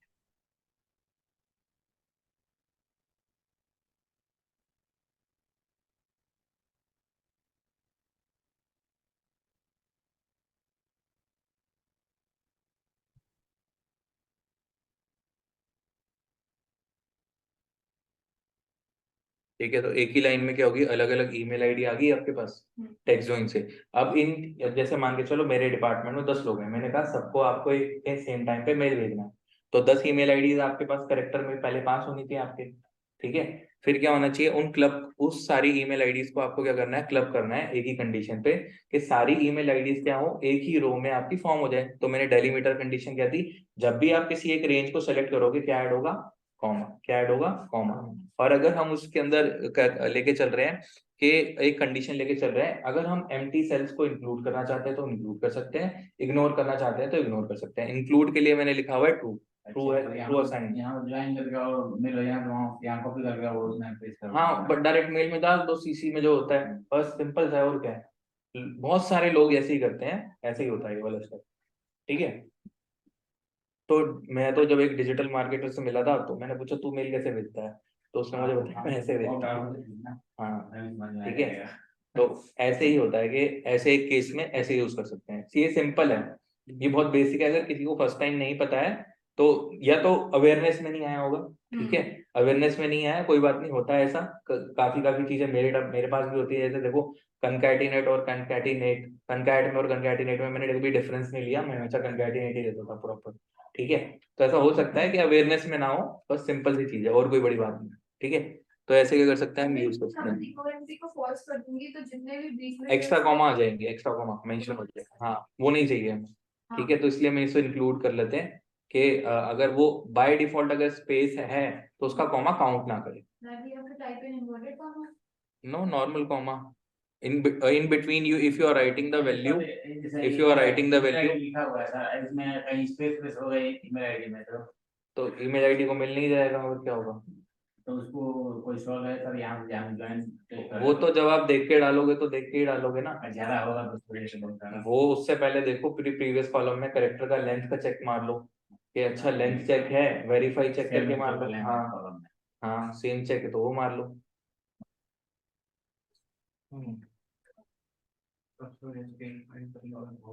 और ट्रिम जैसे आपको लगे कि लग रहा है कुछ एक्स्ट्रा चीज है, वो तो हम कर सकते हैं, उसमें कोई दिक्कत नहीं है, ठीक है। तो ये कुछ रेगुलर बेस पे यूज होने वाली कंडीशंस हैं जो हमें बिल्कुल पता होनी चाहिए, ठीक है। अब मैं दूसरा एग्जांपल क्या समझा रहा था, दूसरे एग्जांपल को समझते हैं। जैसे कि मैं एक एग्जांपल लिख देता हूँ यहाँ पे, मान के चलो आईडी लिखा मैंने, यहाँ लिखा 1, यहाँ लिखा 2, यहाँ लिखा 3, ठीक है। अब मैं क्या बेसिक एग्जांपल बता रहा हूँ और कुछ नहीं है, इसको समझना। तो मैं बस खाली पॉइंट ऑफ व्यू से समझा रहा हूँ कि अगर मुझे कुछ डेटा निकालना हो, ठीक है। तो अगर हम आगे स्टडी करेंगे, ठीक है, सीक्वल स्टडी करेंगे, तो सीक्वल जब स्टडी करेंगे तो क्या होता है कि आपको ना कुछ डेटा अपडेट करना होता है, ठीक है। उस अपडेट कमांड के लिए ना आपको सारी जो चीजें अपडेट करके इकट्ठी लिखनी होती है ना, तो वो इकट्ठे लिखने के लिए आपको वन ऑफ द चीज क्या चाहिए उसमें, आईडी, ठीक है। क्या चाहिए, आईडी। तो आईडी अगर हम एक एक ही उसमें लिखेंगे प्रॉपर लाइन में, तो हमारा रिजल्ट क्या होगा, प्रॉपर अपडेट हो जाएगा। अब मैं अगर सिंपल सी बात में समझा देता हूँ वैसे तो, क्योंकि टॉपिक का यूज है तो आपको पता होना चाहिए, ठीक है। उस पॉइंट से समझा रहा हूँ कि जब हम सीक्वल यूज करेंगे या जो चीजें हम अगर यूज करने लग जाए वहां पे हमें पता होना चाहिए। हाँ, अपडेट कमांड्स में भी होता है, डिलीट में भी यूज होता है, ठीक है। और ट्रंकेट नहीं करते, पर जब हम डीप क्वेरीज लिखते हैं तो वहां पे हमें थोड़ा मतलब पता होना चाहिए कैसे यूज करेंगे, ठीक है। तो अब ये दिखता कैसा है पहले यहाँ पे थोड़ा सा समझा देता हूँ, ठीक है। एक टेबल जरा ले लेते हैं, न्यू बनाने में टाइम थोड़ी लगाना है, ठीक है, बना रखी बहुत, ठीक है। तो अब मान के चलो कि ये आईडीज है हमारी, ठीक है। अब मैं बेसिक फंडा समझा देता हूँ कि जैसे एक्सेल में हम डेटा स्टोर करते हैं, अगर उसके आगे सीक्वेंस ना हो और हमारे पास रो नंबर ना हो तो हम आइडेंटिफाई नहीं कर पाते ना कि हमारा डेटा कितना बड़ा है, कितना बड़ा है। तो अब क्या होता है कि जब आप सीक्वल में डेटा स्टोर करते हो तो वो एक स्ट्रक्चर में क्या होता है, स्टोर होता है, ठीक है। सबसे पहले हायरार्की है डेटाबेस। मान के चलो हमारा एक प्रोजेक्ट है जिसको नाम दे दिया हमने कि जिस प्रोजेक्ट पे हम सब काम कर रहे हैं, जैसे मान लो राइड बिजनेस पे काम कर रहे हैं, तो राइड बिजनेस क्या हो गया, हमारे प्रोजेक्ट का नेम हो गया। उससे रिलेटेड जितनी भी फाइल्स हम बनाएंगे, किसमें बनाएंगे, टेबल्स में बनाएंगे। किसमें बनाएंगे, टेबल में। अब टेबल का मीनिंग बहुत सिंपल है, जैसे हमारी एक एक्सेल वर्कबुक है उसे हम कह देंगे डेटाबेस। क्या कह देंगे, डेटाबेस। उसके अंदर जितनी शीट्स हैं वो हमारे लिए क्या हो गई, टेबल। क्या हो गई, टेबल। क्या हो गई, टेबल। नहीं समझ आया, स्लो करूं, आ रहा है, ठीक है। तो वो क्या हो गई हमारी टेबल्स। टेबल्स में जब डेटा स्टोर होगा तो हर टेबल की क्या होगी, एक आईडी, उसको कहते हैं हम प्राइमरी आईडी। क्या कहते हैं, प्राइमरी आईडी। प्राइमरी आईडी होती है हमेशा टेबल्स के एक्शंस के अंदर मैक्सिमम चेंज फॉर्म करने के लिए, उसको स्टडी करने के लिए। क्या करने के लिए, डेटा को चेंज करने के लिए, स्टडी करने के लिए, उससे रिलेटेड कुछ अपडेट करने के लिए, डिलीट करने के लिए। जैसे हम अगर एक्सेल में कुछ रोज डिलीट करना चाहते हैं तो हम रोज डिलीट करने के लिए कुछ फॉर्मूला लगाएंगे कि हाँ इसकी रोज इतनी डिलीट हो जाना चाहिए या इस रो का ये डेटा अपडेट हो जाना चाहिए। वैसे ही हम क्या कर रहे हैं, सीक्वल में कर रहे हैं। पर वो लार्ज लेवल पे कर रहे हैं तो हम क्या करेंगे, टेक्स्ट ज्वाइन का यूज करेंगे। क्या करेंगे, टेक्स्ट ज्वाइन का। मान के चलो कुछ ही आईडीज का डेटा अपडेट करना है। अब मैं यहाँ पे जाऊँ, एक सीक्वेंस चेंज कर देता हूँ, पहले 1 2 3 लिखा हुआ था समझाने के लिए, अब लिख दिया यहाँ पे 2 6, यहाँ लिख दिया 10, ठीक है। इसी सीक्वेंस को यहाँ से कॉपी करा और यहाँ से क्या लेके आ गया, इसको नीचे लेके आ गया, जहां तक आना चाहिए यहाँ तक लेके आ गए, ठीक है। तो मान के चलो कि एक मुझे इन ही आईडीज का क्या करना है, डेटा कभी चेंज करना है या अपडेट करना है या कोई रिफॉर्म करनी है। तो सिंपल स्टेप में क्या करूंगा, कुछ नहीं, टेक्स्ट जॉइन लिखा। अब इसको लिखने का तरीका है, ठीक है, जैसे अभी हमने थोड़ा सा कंकैटिनेट लिखा था समझने के पॉइंट ऑफ व्यू से। किसके पॉइंट ऑफ व्यू से? समझने के पॉइंट ऑफ व्यू से। तो अगर हमारी ये नॉर्मल वैल्यू है, न्यूमरिक वैल्यू है, जैसे हम एक्सेल में डबल इन्वर्टेड कॉमा नहीं लिखते, सीक्वल में भी डबल इन्वर्टेड कॉमा नहीं लिखते अगर हमारी न्यूमरिक वैल्यू है। तो क्या है? Numeric value. तो ठीक है, तो हम सिंपल जाके क्या लिखेंगे? टेक्स्ट ज्वाइन जैसे लिख रहे थे पहले केसेस में, टेक्स्ट ज्वाइन कंडीशन क्या है? हमें कॉमा ही चाहिए अब, मतलब वैल्यूज को इकट्ठे क्लब करने के लिए, ठीक है। कॉमा ट्रू, कॉमा रेंज, पूरी सिलेक्ट करी, लॉक करा, ठीक है, 1 एंटर। तो एक ही रेंज में क्या हो गया, जितनी मुझे ईमेल, जितने नंबर चाहिए थे आईडीज के, वो मेरे फॉर्म हो गए। कुछ नहीं करना, सिर्फ पहले सेल को कॉपी करो, कॉपी, और जहां पे भी अगर मैं कोड लिखना चाहता हूँ, ठीक है, जैसे मैं अगर यहाँ जाके कोड लिख दूं ऐसे, ठीक है, जैसे मैंने, वैसे तो ये आईडीज इनमें है नहीं, पर अगर सर्च करें, ठीक है, तो यहाँ पे जाके मैंने एक कंडीशन लिखी, इसके अंदर अगर मैं आईडीज मेंशन कर दूं सारी, तो एक ही बारी में क्या हुआ, मेरी आईडीज एक ही बारी में एक रो में क्या आ गई, क्लब होके आ गई, ठीक है। तो मल्टीपर्पस प्रॉब्लम के हिसाब से मल्टीपर्पस यूज डिफाइन होता है जब यूज करेंगे, ठीक है। आपने लॉक करने के लिए क्या यूज किया? फंक्शन F4, फंक्शन F4, हाँ, फंक्शन F4 बता दूंगा, मतलब जब हम यूज करेंगे, या तो पहली क्लास है थोड़ी डेमो की तरह है, तो उस तरीके से पढ़ाऊंगा, ठीक है। आप वही कल थोड़ी सी मतलब रिपीट हो सकती है, ठीक है। तो ये क्या है, ये थोड़े थोड़े पार्ट्स हम कवर करेंगे जब सारे फंक्शंस पढ़ेंगे, ठीक है। तो आई गेस इस क्लास को इतना ही रखें डेमो के लिए। आप मैम से बात कर सकते हो अगर बात करनी है, फिर हम थोड़ी सी क्लास कंटिन्यू कर लेते हैं, ठीक है, बात की, ठीक है, थैंक यू, ठीक है। ऐसे ही फॉलो होंगी सारी क्लासेस, ठीक है। नहीं नहीं, आपके लिए नहीं है, इन्हीं से भी है बस। हाँ हाँ, ब्रेक नहीं लेना। क्लासेस 2 आवर्स ही रहेंगी कि उससे ज्यादा स्ट्रेच होगी? नहीं नहीं, 2। मैथ्स पे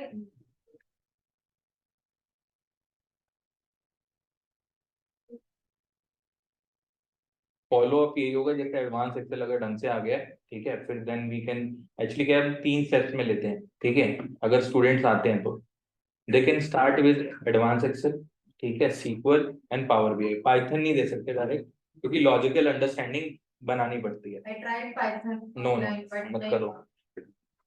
got puzzled up. मैंने 1 साल अपना पैसा भी बर्बाद करा, time भी। कोई एक्सपीरियंस आ गया ना, कोई बात, एक्सपीरियंस बहुत बड़ी चीज है, सब सिखा देता है।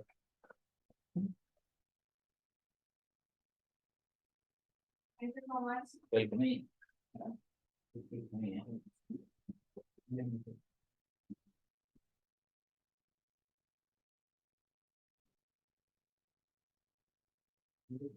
वेलकम।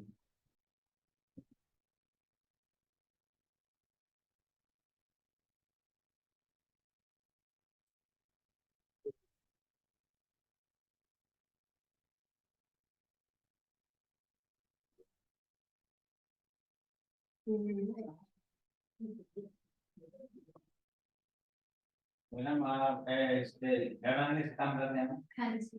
आपको जितने डाउट होगा तब पूछना, हमें भी क्लियर हो जाएगा। Okay, sure. अब आपका तो देखते रहना कि हमें क्या प्रॉब्लम आ रही है, वो सब यहाँ पूछ लेना। Sure. Thank you, sir.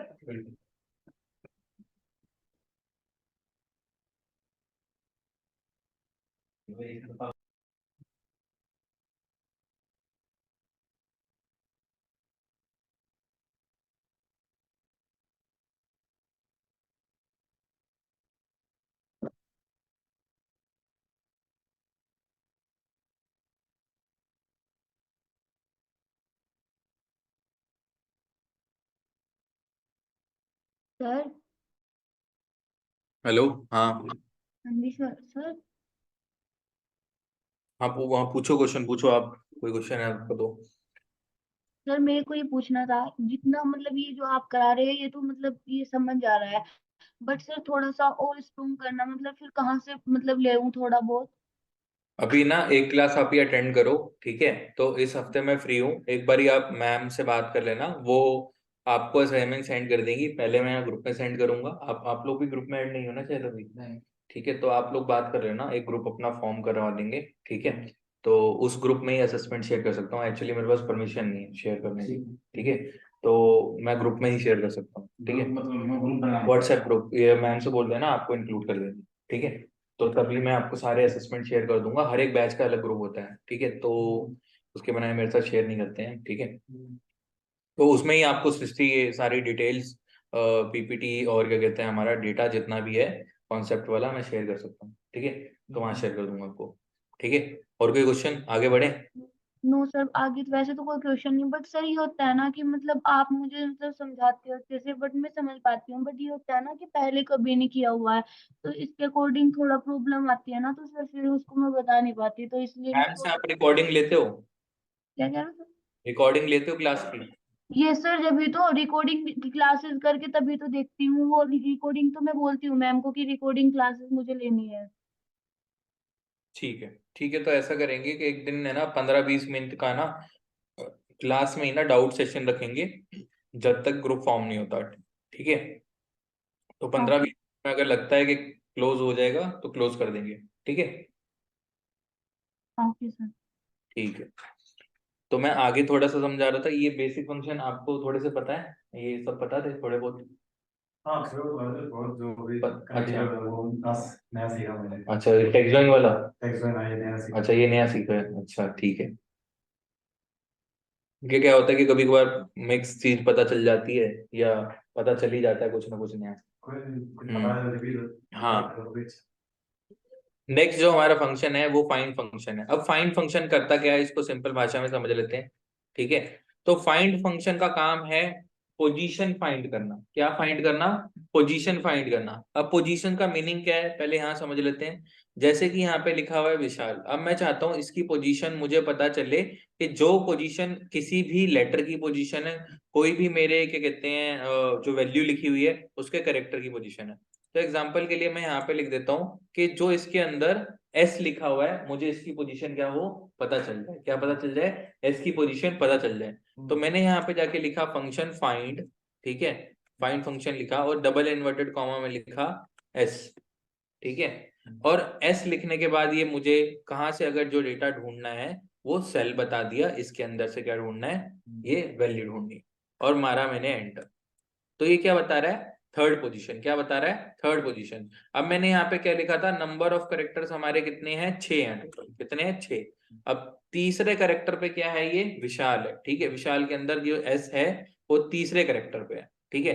तो फाइंड का काम क्या है कि एग्जैक्ट पोजीशन आपकी वैल्यू की या सेल की या उससे रिलेटेड जो चीज चाहिए हमें, उसको क्या करे वो फाइंड करे, ठीक है। ये वो वाला फाइंड नहीं है कंट्रोल एफ जो ऊपर डाल दिया और जो वैल्यू फाइंड कर दिया, उसको मत समझना वो वाला फाइंड है। ये सिर्फ सेल की वैल्यू फाइंड करने वाला सेल है, ठीक है। कि कभी कभार ये इंटरव्यू में बहुत पूछते हैं, जैसे मैंने भी काफी पूछा हुआ है, अपने एक्सपीरियंस से बता देता हूँ कि मुझे फाइंड करके दिखाओ या कोई वैल्यू निकाल के दिखाओ, और जैसे कोई किसी ने की बना रखी है उसमें से डेटा निकाल के दिखाओ, तो लोग सोचते हैं अच्छा वो फाइंड से हो जाएगा। हाँ, तब आप ये यूज करोगे, ठीक है। समझा नहीं सर, ये फाइंड सर्च और फाइंड बता रहा था। नहीं नहीं, ये सर्च और फाइंड सेल वैल्यू के लिए, फिल्टर के लिए नहीं है। अगर हम यहाँ एंटर मारें तो ये सेल की वैल्यू है, ये इसकी वैल्यू है, ये ऊपर सेल की जो वैल्यू में जो एस लिखा हुआ है उसकी पोजीशन है ये। अगर आप नॉर्मल ऐसे लिखोगे कंट्रोल एफ, ठीक है, तो ये तो आपको फिल्टर करके देगा शीट में डेटा। ये अगर एस में यहाँ लिखता हूँ जाके स्मॉल में और फाइंड ऑल पे क्लिक करता हूँ, तो ये पूरी शीट का डेटा बता रहा है कि किस किस सेल में एस लिखा हुआ है। हाँ ये ठीक है, ये डिफरेंस है। ये दोनों डिफरेंस पूछते हैं कभी कभार इंटरव्यू में कि ऐसी अगर छोटी पोजीशन के लिए अप्लाई कर रहे हो तो ज्यादा पूछ लेंगे, या इंटर्न हो आप कहीं पे, या जॉब आपकी एकदम इनिशियल स्टेज पे हो, क्योंकि एक्सपीरियंस वालों से एक्सपीरियंस क्वेश्चन पूछे जाते हैं थोड़े से है। अगर आप फ्रेशर वाले लेवल पे हो तो ये बेसिक क्वेश्चन पूछ लेते हैं। ये आपकी शीट फिल्टर कर रहा है यहाँ पे, तो कोई डिफरेंस पूछ ले कि ये जो फाइंड एंड स्पेस लिखा आता है हमारा, ये क्या करता है? शीट डेटा फिल्टर करता है। अगर हम फाइंड का फंक्शन लगा रहे हैं किस पे, अपना इस वाले फाइंड सेल पे लगा रहे हैं, तो सेल की वैल्यू फाइंड करेगा हमेशा, ठीक है। ये डिफरेंस है। क्या होता है 6 8 10 क्वेश्चन होते हैं उसमें ही रिजेक्ट हो जाते हैं जिनको ये थोड़ा सा ना कौन होगा सर? हाँ, तो काउंट हो गया एक, तो काउंट और काउंट है, क्या डिफरेंस है काउंट और काउंट है में? काउंट तो सर काउंट है तो सारा काउंट कर देता है न्यूमेरिकल का। काउंट केवल आपका आपका इतने न्यूमेरिक करता है मतलब न्यूमेरिक समझ गए ना, मतलब पहला डिफरेंस ये है, ठीक है। दूसरा डिफरेंस ये है कि अच्छा डिफरेंस बता दो जो हम फंक्शन यूज करते हैं ना, कि इफ और स्विच में क्या डिफरेंस है। हाँ, तो दूसरा डिफरेंस ये हो गया। तीसरा डिफरेंस क्या है, मान के चलो कि किन केसेस में हम एक्स लुकअप यूज करते हैं, उन किन केसेस में वी लुकअप यूज करते हैं, और उन किन किन केसेस में हमारा इंडेक्स और मैच यूज करते हैं, ऐसे पूछते हैं। ये सर फाइंड और सर्च में क्या अंतर है सर? अगर फाइंड देखो, हाँ, फाइंड की बात कर रहे हैं तो फाइंड में हमने मेंशन करा है कि स्मॉल लेस है। क्या है ये? स्मॉल लेस है। और अगर हम यहाँ पे जाके सेम कंडीशन लगाएं किसके लिए, सर्च के लिए, तो सर्च जो है हमारा बेसिकली उसमें भी हम रेफर करते हैं एस, पर मैंने इसमें कैपिटल एस रेफर करा, स्मॉल नहीं करा, कॉमा, और ये रहा मेरा टेक्स्ट, इसमें से जाके मैंने वैल्यू फाइंड करी, एंटर मारा, इसकी पोजीशन बता रहा है 3, इस पे भी 3 बता रहा है, इस पे भी 3 बता रहा है। फर्क क्या है कि जो हमारा फाइंड है वो केस सेंसिटिव है, जो लिखा हुआ है उसी की वैल्यू बताएगा।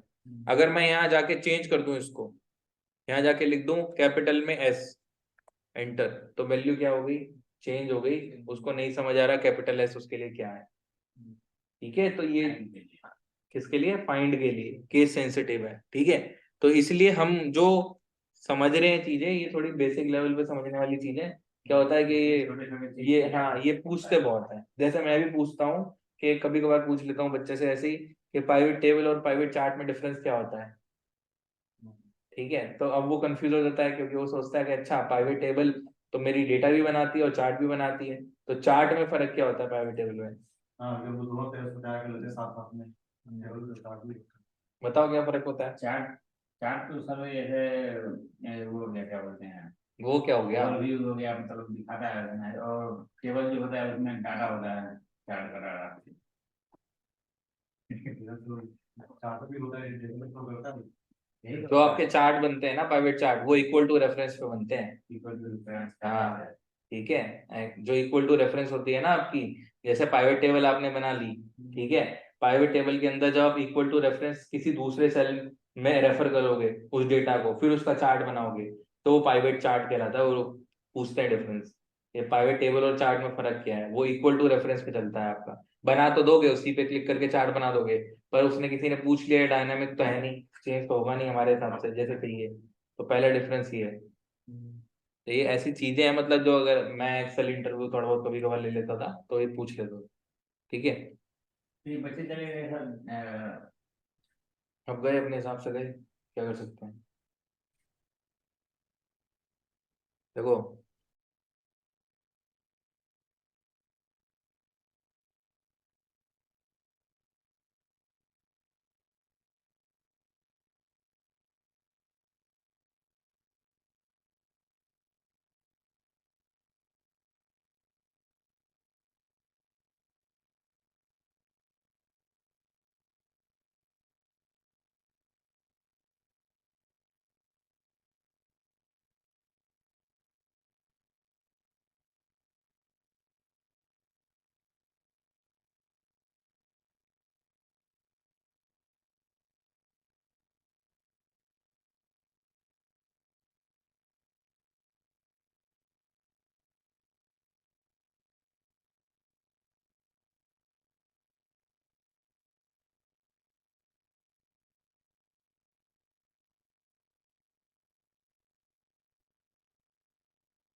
ठीक है। तो ऐसे क्या फर्क है दोनों में, कि फाइंड आपकी केस सेंसिटिविटी पे काम करता है, सेल फंक्शन पे। अगर जो लिखा है वही वो क्या करेगा, वैल्यू निकालेगा, ठीक है।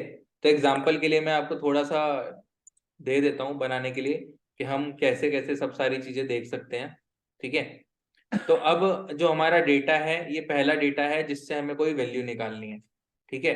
तो हमारे एक कॉलम में वैल्यू है, सॉरी, कॉलम नेम है हमारा प्रोडक्ट, ठीक है। प्रोडक्ट है, प्रोडक्ट के हम अंदर से हमें वैल्यू निकालनी है स्मॉल ई की, इसकी निकालनी है स्मॉल ई की, स्मॉल ई की वैल्यू निकालनी है। तो हमें जो वैल्यू निकालनी है वो हमेशा कहां से कहां तक निकालनी है, कि स्मॉल ई जब भी उसे मिले तो हम किसको यूज करें, फाइंड को यूज करें, और क्या क्या उनकी पोजीशन आ रही है वो हमें पता चले, क्या क्या पोजीशन आ रही है वो हमें पता चले। तो एक बारी इस वाले सेल में आप वहां से ऐसे फाइंड फंक्शन लगा के देखो कि फाइंड आपको क्या करना है, ई करना है, किस में से फाइंड करना है, ठीक है, प्रोडक्ट में से फाइंड करना है, जो हमने प्रोडक्ट वाला कॉलम देखने के लिए चूज करा है, ठीक है। एकदम सॉरी, कैपिटल में हो गया प्रोडक्ट, ठीक है। तो अब एक सेल में वैल्यू बना के देखो, हर एक पोजीशन क्या अलग अलग आ रही है, आ रही है तो क्या आ रही है, ठीक है, मुझे सिर्फ पोजीशन नंबर बताना है क्या आ रही है।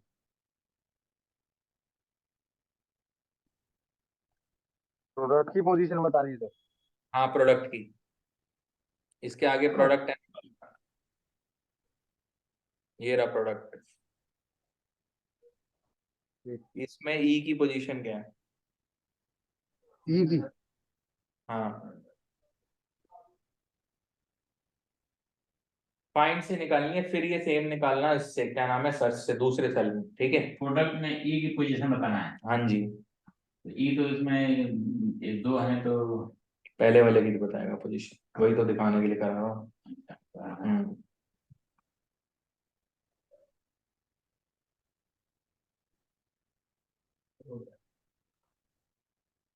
सर ई इसमें दो हैं, कौन सा? क्या कह रहे हो आप जय? सर इसमें ई दो हैं। हाँ तो कोई भी हो, हमें बस उसका पोजीशन नंबर देखना है, पोजीशन नंबर आ कैसे रहा है, फिर मैं आपसे आपको थोड़ा समझाऊंगा जब हम फाइंड यूज करते हैं, अगर उसे मल्टीपल केसेस मिल जाते हैं तो कौन सा आउटपुट वो निकालता है, पहला निकालता है, आखिरी निकालता है, मिड निकालता है, किसकी पोजीशन निकालता है, एक ही सेल में मिल जाए तो।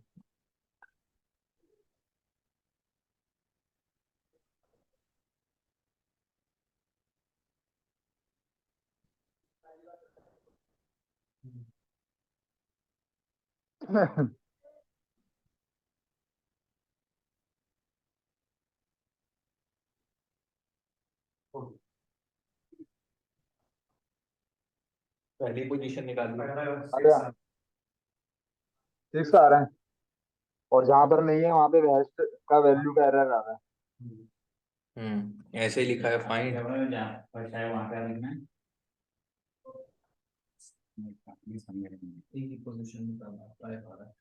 सर कैसे निकालना थोड़ा बताना मेरे को, मतलब देखो इधर सामने, मैंने देखो तो पहले तुम देखते नहीं हो, इतने के हिसाब लगाने लग जाते हो, ऐसे कैसे हिसाब लगा लिया कि नहीं आ रहा है, क्यों नहीं सुने, गलती किसकी है, सबने सुना, तुमने नहीं सुना, उनका हो गया, उनका पहले बार में हो गया।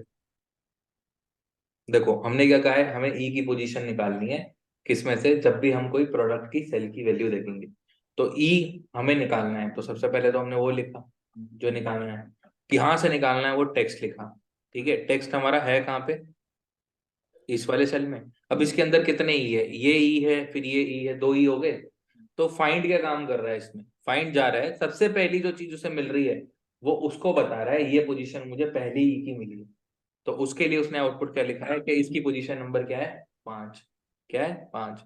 तो कभी कभार इंटरव्यू में ये भी पूछ लेते हैं कि रिपीटेटिव है तो किसका बताएगा पहले पोजीशन, पहले का बताएगा, किसका बताएगा, ये है, ये तो स्मॉल में है तो बता दिया, और यहाँ तो कैपिटल में तो होगा ही नहीं, कैपिटल में तो करेगा ही नहीं, कैपिटल में अगर हम लिख देंगे ऐसे तो जितने केस उसे कैपिटल के अगर मिल गए गलती से तो ठीक है, अगर यहाँ पे लिख दिया हमने जाके कैपिटल में, तो अगर ऐसे केसेस मिल रहे होंगे तो मिल रहे होंगे तो पोजीशन बता देगा, नहीं मिल रहे होंगे तो नहीं बताएगा पोजीशन। अब जाके यहाँ पे लिख दे ऐसे E2, ठीक है, और एंटर, तो इसमें वो वैल्यू नहीं है, यहाँ पे नीचे गए, यहाँ पे जाके देखा कहीं पे वैल्यू नहीं है, ई कैपिटल में अगर जाके देखते हैं इस वाले में, ठीक है, तो इट मीन्स नहीं है डेटा, अगर यहाँ लिखा कैपिटल ई,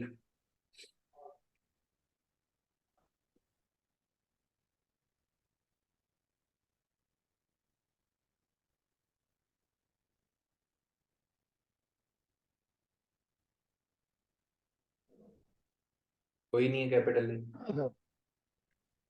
ठीक है, तो यहाँ से हटा दिया मैंने।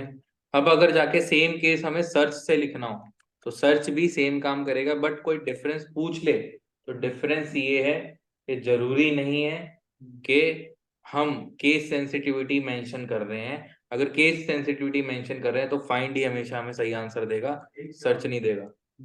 जो मैंने फाइंड किया उसमें जो फर्स्ट वाला उसमें 6, लेकिन जब काउंट होता है 5 तो उसमें एक नंबर एक्स्ट्रा क्यों होगा?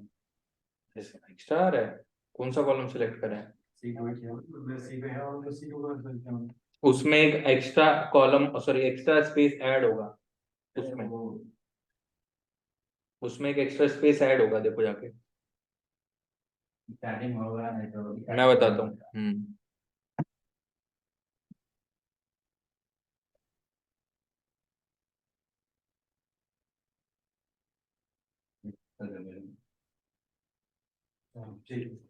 स्पेशल, हाँ ऐड, ठीक है। तो ऐसे क्या पता चलता है, हम डिटेल निकाल सकते हैं, ठीक है। अब जो मैंने आपको कनकैटिनेट बताया था, अगर कनकैटिनेट लिखते हैं यहाँ पे जाके, तो कनकैटिनेट लिखा हमने।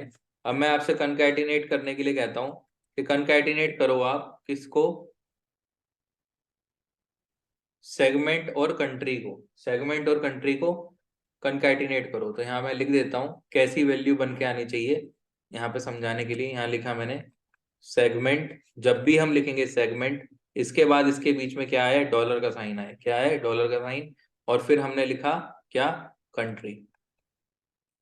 कंट्री, जब भी हम इन दोनों को कंकैटिनेट करेंगे, जो भी इनकी वैल्यू फॉर्म होगी वो ऐसे फॉर्म होगी, कैसे, सेगमेंट के बीच में क्या आएगा, डॉलर का साइन, फिर कंट्री का नेम आएगा, ठीक है। तो एक बारी बनाओ।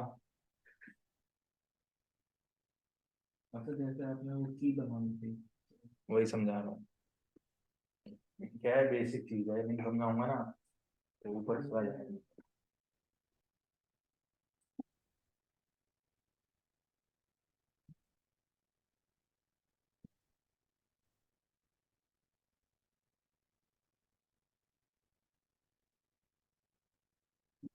सर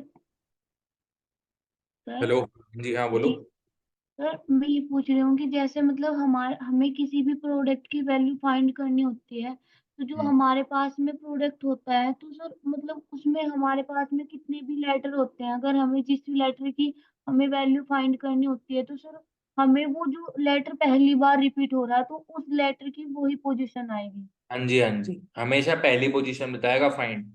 वो लेटर हमें ये नहीं है कि सर कितनी बार रिपीट हो रहा है, उससे हमें कोई कितनी बार मतलब रिपीट नहीं हो है। रहा है, जितनी बार उसको पहली बार मिलेगा सेल में, वो पहली ही वैल्यू बताएगा, ठीक है।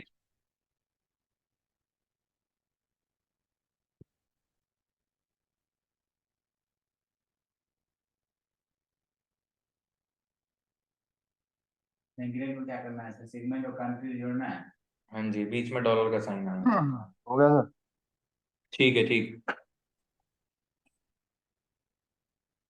सर इसमें मेरे में जो वैल्यू आ रही है फाइंड प्रोडक्ट में और सर्च में 6 आ रही है, ये इसलिए आ रही है क्योंकि यहाँ पे आगे स्पेस दिया हुआ है नाम के प्रोडक्ट।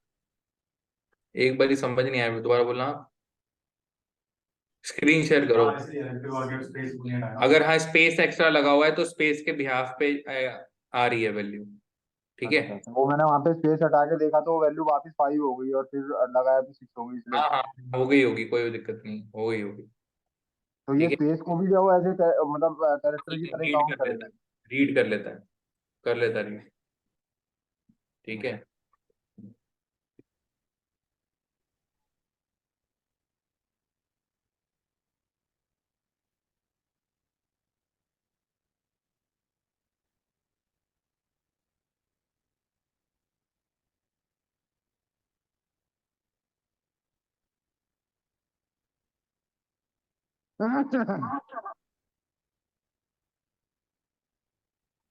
ऐसे ही आ रहा है ना, हाँ ऐसे ही करें।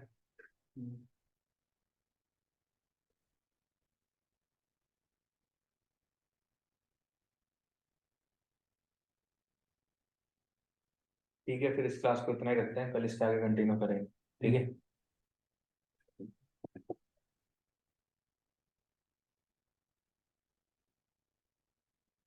अब बताओ, आपका ब्रैकेट वाला हो गया?